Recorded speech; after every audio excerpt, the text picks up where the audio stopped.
Suspension of flights, diversion to neighboring countries, delays and cancellation. These are stories from the aviation sector in Nigeria in recent times.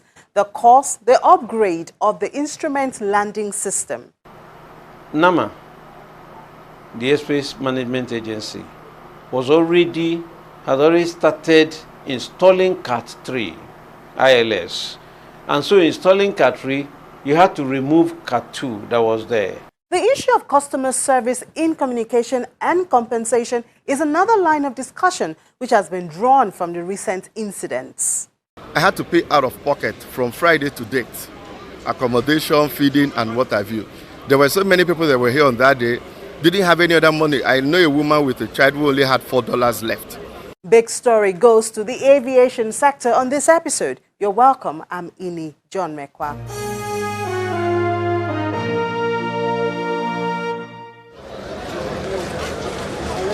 It was supposed to be a trip that would last for just 8 days in the United States of America.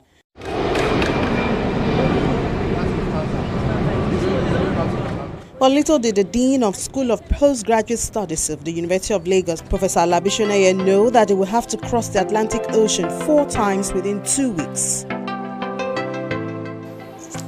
Everything looks perfect until some 2.5 hours to Lagos. We were actually on the airfield of around Côte d'Ivoire when on my screen I saw the diversion that instead of destination Lagos that we have been watching 2.5 hours or some 1,000 plus kilometers, I just saw that the new destination is Dakar. And that caught, I was curious.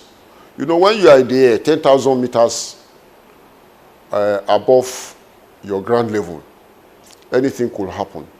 Then about 10 minutes later, the captain came on air and said, sorry, you have seen on your screen, we are now going to Dakar.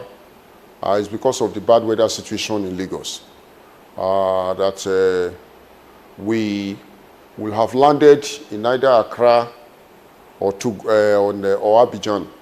But because the facilities there were so overstretched, that there were so many flights that had been so diverted there. And so the logistics in terms of parking facilities, hotel logistics, even the airport logistics seemed to have been overstretched. So we got to Dakar and landed. Then intermittently, it was giving us information as what was going on between Atlanta, Lagos, and the aircraft, the crew. So eventually he said that, well, they thought that he could still land. But Lagos told him he should just not bother, that the weather was just so bad. Well, we eventually learned that the problem was because of the Harmattan haze and the dust. And the visibility was really so poor. Therefore, I think he wanted to risk it. So we were in the aircraft for about 3 hours, thinking that we would still take off. This was about 1 o'clock Nigerian time. So we were there till about 4, and eventually he announced that there was just no way he could go. After spending a night in Dakar, the capital of Senegal, the passengers were given the option of finding their way to Nigeria or returning to Atlanta with the flight. The latter was more appealing to Professor Shoneye. Eventually, he says he was placed in another airline after another night in Atlanta, and then he landed in Abuja, then took a local flight to Lagos. There are other passengers who've had a taste of the delay in the travels because of the challenge in operations. Actually, I was supposed to fly on Friday to Atlanta, from Atlanta back to Houston. But unfortunately, we couldn't fly because they said that there was weather problem or blah, blah, blah. But the truth is this. It's not about the weather problem. I do understand that our safety is being put into consideration. But at least you owe the people an email, an apology to let them know that, okay, this is what the situation is. But nobody said anything to us. Till about 7:30, the board still had it on there that the flight is on time. That was DL0055. And you can imagine, I flew in from Ilorin that morning. coming to Lagos to come and fly back home, and only for me to be told that. Now, when one of the supervisors of Delta Airline came to speak with us, he said, that is the weather problem. And I'm like, really? Is the weather problem? How come you didn't send an email? You already sent an email a day before then to tell us to check it. Now it's a weather problem, you find it difficult to do the same thing. And he told us, he said it's automated. And I'm like, Jesus Christ, don't take us to the back 70s. If it's automated, some people are directly behind the programming. They could have sent an email. I mean, the frustration was so high that people were like yelling, and I can understand that. For people going back to work, to me today, I'm supposed to be at work. I had to call my office to let them know what's going on. So it's really been very challenging, and it's not been funny at all. For instance, I had to pay out of pocket from Friday to date, accommodation, feeding, and what have you. There were so many people that were here on that day, didn't have any other money. I know a woman with a child who only had $4 left because her mindset was that she was going back home that very day. And nobody was ready to take responsibility. Nobody is saying anything to anybody. And this is the only country I know things like this happen, which is not nice because people are not being respected or valued. While the challenges in Lagos State, the spillover affects other operations of domestic flight as passengers in Delta State complain of operational issues which cause delay of outbound flights. When I go to Lagos Airport, I booked flight from Lagos Airport to Benin. My flight was cancelled for like 2 days, so I have no option than I took the risk. I have to use vehicle. So if for this now, we are going for business, you understand? And if this flight is being delayed, it's going to affect us. When I was coming from Kano, that was on Friday last week, I had a delayed flight to same airpiece, and it's not new to me that it's been delayed now. So, but I know some of the issues you encounter when you're flying from Nigeria. It's always the case. Like, so you'll be here on time, but if it's their fault, they don't deem it necessary to actually put you in the non time. Why you are seeing some delays is not our fault. The outbound flights from other airports are not able to leave on time on account of weather condition.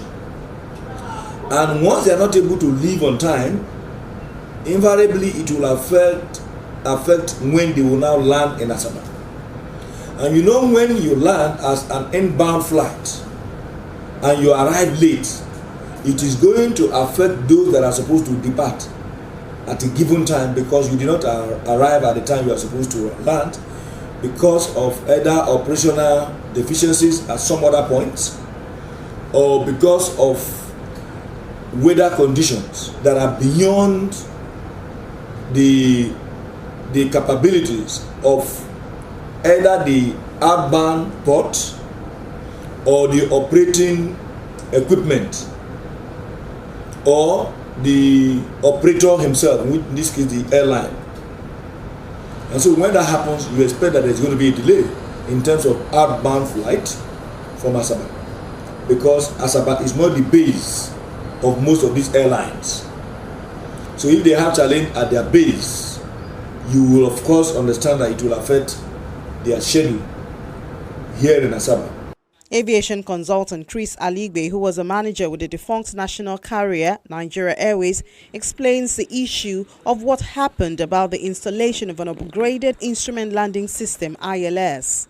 ILS, that is normally called, installed on airfields to assist aircraft land properly without missing the runway, land safely. ILS are in various categories. You have Cat 1 ILS, you have Cat 2 ILS, you have Cat 3. For quite some time we've been using Cat 2 in Lagos Airport and Abuja. Most of the airports, international airports have been on Cat 2. But recently, to improve the system, the government decided to equip our major airports, international airports, with Cat 3 ILS. Cat 3 ILS is the highest state of it. But in Cat 3 ILS, you have A, B, C. within it. When you get to sea, that is when you attain zero landing. Whatever the situation is, you will assist in zero landing, whatever the visibility is. Okay, but it's not just only the ILS. You require so many things even to be able to get to that point. The aircraft that is being flown must be equipped to use the instrument landing system, the Cat 3, Cat 1, Cat 3, A, B, or C must be equipped. Then the pilots must be fully trained to be able to land using Cat 3 system. All the air traffic controllers will also have their training, and then there must be uninterrupted power supply. These are the things that you need. What happened is that NAMA, the Airspace Management Agency, had already started installing Cat 3 ILS. And so installing Cat 3, you had to remove Cat 2 that was there. So they started installing Cat 3. But they had not done with installation of Cat 3 when the inclement weather thing occurred. And after installing Cat 3, you have to calibrate it. After installation, you have to calibrate it. Before, we will seek the assistance of ASECNA. ASECNA is the French agency that oversees airspace management in French-speaking West Africa. But they have the calibration aircraft. But when Nigeria started experiencing some certain things they didn't like, Nigeria decided to acquire its own calibration aircraft. And the calibration aircraft was just, the delivery of it was taken just last month. So it was said while they were doing, and you also need the pilots trained for that calibration. Okay, so all these things happened at the time where the weather became inclement. So there was a kind of there was a timing problem. There was some certain disconnect. They had not finished installing the ILS Cat 3. It hasn't been calibrated. The ILS Cat 2 that was there was being taken away. And so all these things caused the problem. They happened at the same time. So it was an unfortunate accident of the sequence of events, particularly the inclement weather. If the weather was not inclement, all the issue, what happened, would not have happened. Mr. Aligbe says the weather was unexpected and could not have been predicted, but with the installation of Cat 3, such scenarios would be a thing of the past in the country. His explanation seems in line with that of the Nigeria Airspace Management Agency, NAMA, which started installation of the ILS in November 2019. The right equipment on board the aircraft. Unfortunately, this issue of delayed flight is not new in Nigeria. In 2019, the Consumer Protection Department of Nigeria Civil Aviation Authority recorded 16,429 cases of delayed flight and 241 cancelled flights between January and June 2019 with domestic airlines. While the anger of the passengers are towards the airlines, the airport regulating authorities and various levels of government have the responsibility to install facilities which could clear these issues. Well, while we'll sympathize with some of those airports that are not able to accommodate in-flights on account of the state of the weather, you recall not too long ago, we did not only install, but we began the calibration of our instrument landing system. Though not fully configured because there are a few other things that we need to do, but I can tell you the extent to which we have gone about the configuration. It can now land or make it possible for flights to land even with less than 2,700 meters of visibility. And you know what that means. And so that flights that are ordinarily supposed to land in other airports are diverted to Asaba. It's not by accident. It's because we took steps to reposition our airports.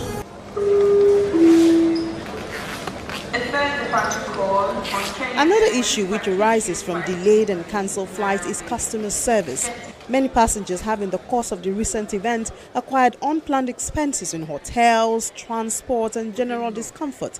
In spite of the long travel, Professor Chineye has little complaints about the treatment during the period. I teach disaster management, and I know what happens when disaster occurs. This was not a disaster, it was an emergency. But the response and the recovery was just too marvelous. They gave us very, very good hotel, honestly. The only thing we missed was that we could not communicate on our phone, because the Wi-Fi in the aircraft will not work if you are not up to 10,000 meters or 10,000 feet into the sky. But he would probably have had a worse experience if his trip had been domestic.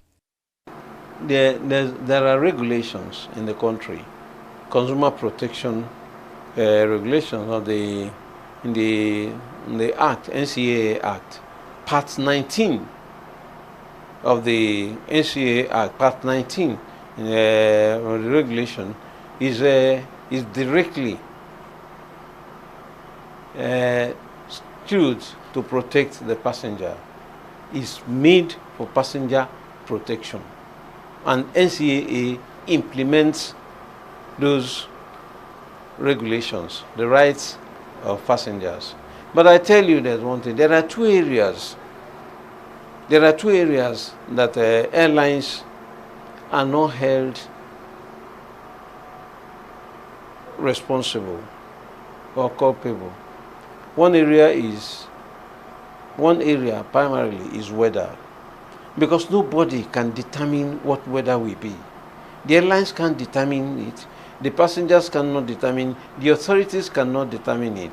So airlines are held responsible in areas where the cause of the delay or cancellation come from them, either from their own internal challenges or whatever. There are others, those are sometimes come that are technical, but even if it is technical, airlines still have responsibilities. Like an airline wants to take passengers out of Nigeria and suddenly finds that one engine is not functional, it cannot fly that night. All the passengers that are checked, it must take them to the hotel, okay, because it's a technical problem, but then he has some responsibility.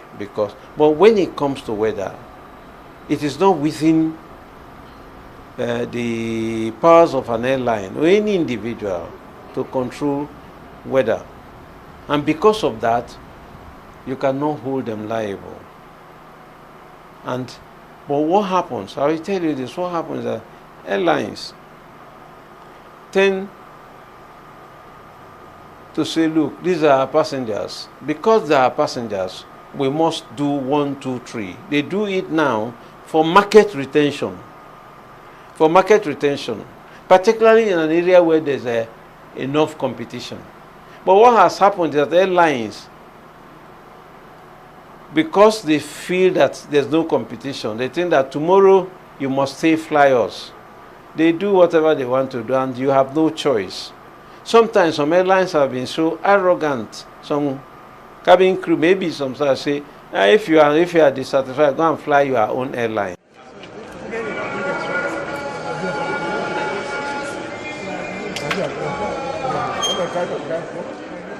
The story has formed a session of deliberations at the Federal House of Representatives.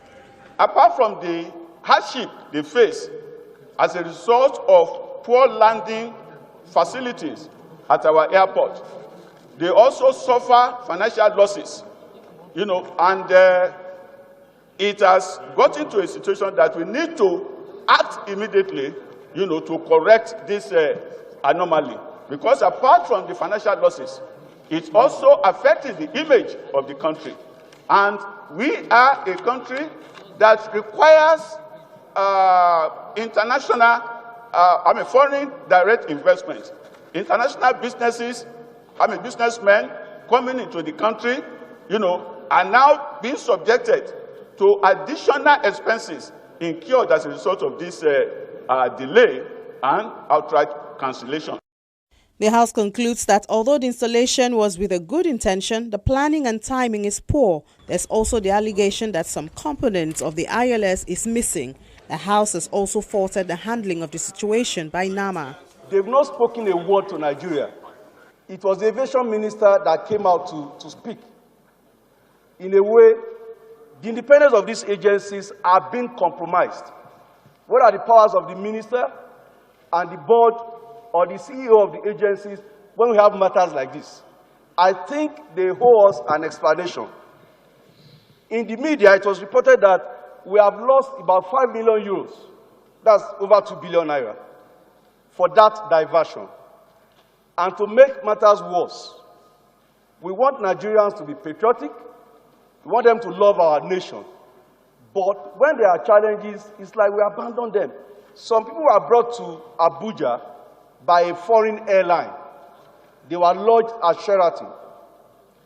When it was time to move to Lagos, they told them to find their ways. I've never heard of that in all the years I've traveled. And over 300 of them, they provide accommodation for only 200. So some Nigerians slept on the corridor. I also think that the head of the agencies should be critically addressed as to their negligence for embarrassing this country.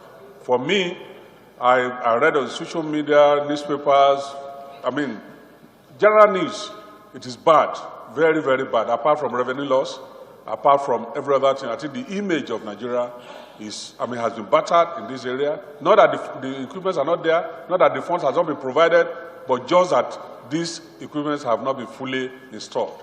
It is not negligence of the executive, but those involved must be held responsible.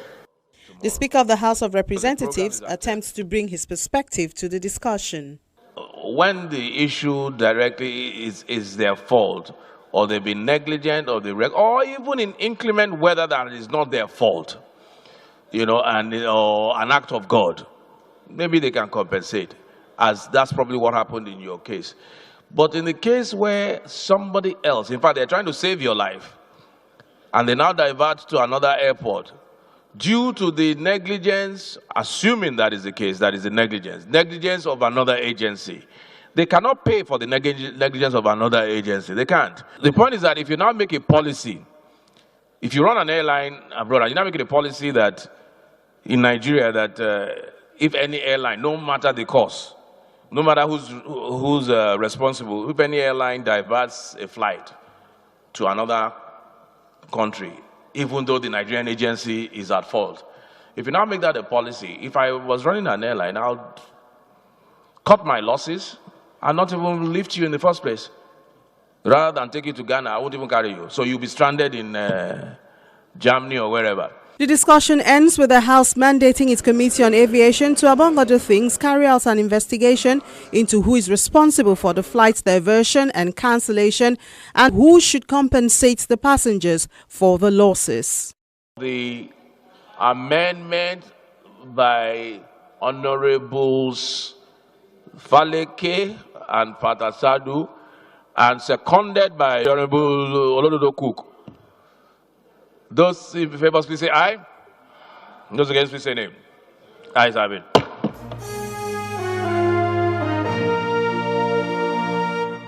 That's our story. Please talk to us through our social media platforms and watch Big Story over and over and over again on our YouTube channel. Thank you for watching. I'm Ini John Mekwa.